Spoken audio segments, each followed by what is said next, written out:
Shalom, saya Monique Bakers dari YouTube Fakta Israel.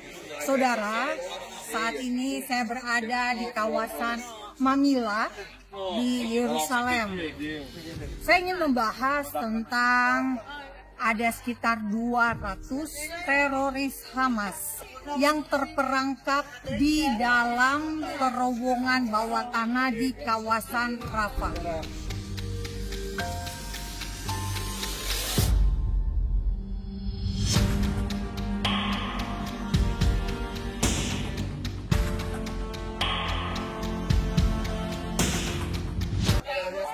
Seperti Anda ketahui, saat ini sudah terjadi gencatan senjata antara pemerintah Israel, dalam hal ini pasukan pertahanan Israel IDF sudah berhenti menyerang di Gaza, dan Hamas sendiri sebagai penguasa di wilayah Gaza. Nah, ternyata diketahui ada sekitar 200 teroris yang terperangkap di bawah tanah. Yang ingin Fakta Israel sampaikan, adanya usulan mereka semuanya harus diberikan akses sehingga mereka bisa kembali ke wilayah Gaza. Nah, tentu saja dari pihak pemerintah Israel ada dua pendapat juga. Pendapat pertama tentu saja dari Kepala Staf IDF agar mereka menyerah. Mereka hanya boleh keluar dari terowongan jika mereka menyerah. Dalam hal ini menyerahkan senjata, menyerah kepada Israel, kepada IDF, dan mereka harus diinterogasi di penjara Israel. Sementara ada yang lain mengatakan, biarkan saja mereka kembali ke wilayah yang saat ini masih dikuasai oleh Hamas. Nah, yang ingin Fakta Israel sampaikan adalah pendapat Fakta Israel. Bapak Ibu, tentu saja Israel harus bijaksana.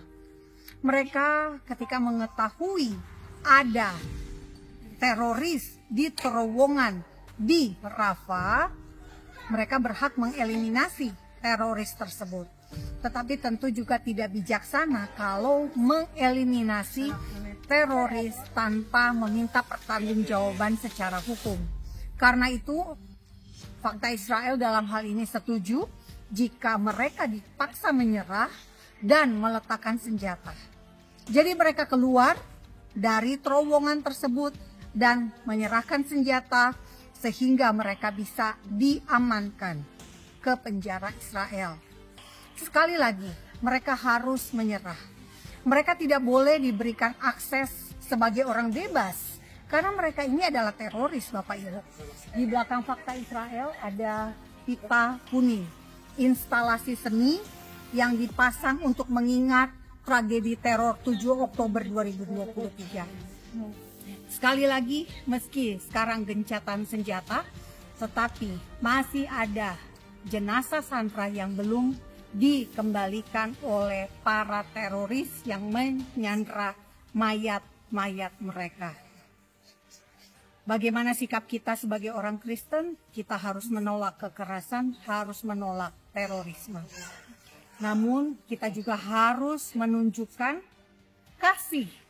Kasih bukan hanya kepada orang-orang yang menjadi korban, tetapi juga kasih kepada para teroris, karena mereka berhak menerima keselamatan.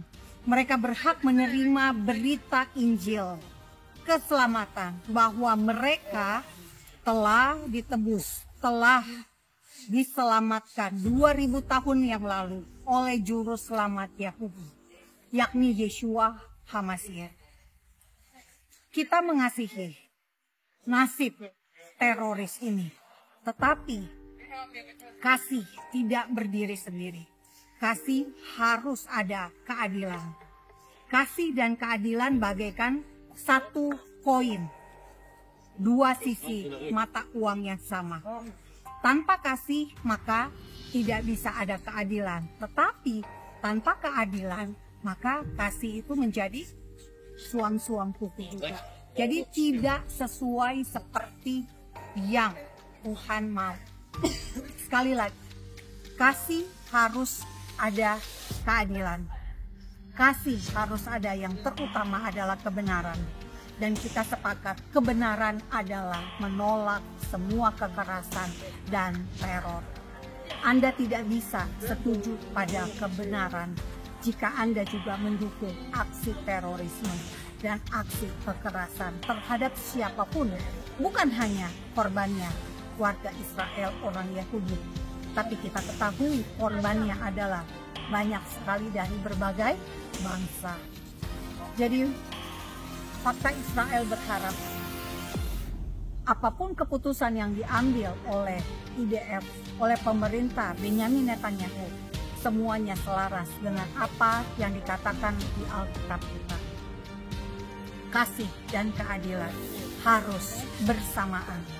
Tidak bisa Anda hanya mengatakan kita harus mengasihi, kita harus mengasihi. Betul, kita harus mengasihi. Tetapi tanpa keadilan, tanpa kebenaran, maka kasih adalah sesuatu yang dilakukan hanya demi kepentingan salah satu pihak saja.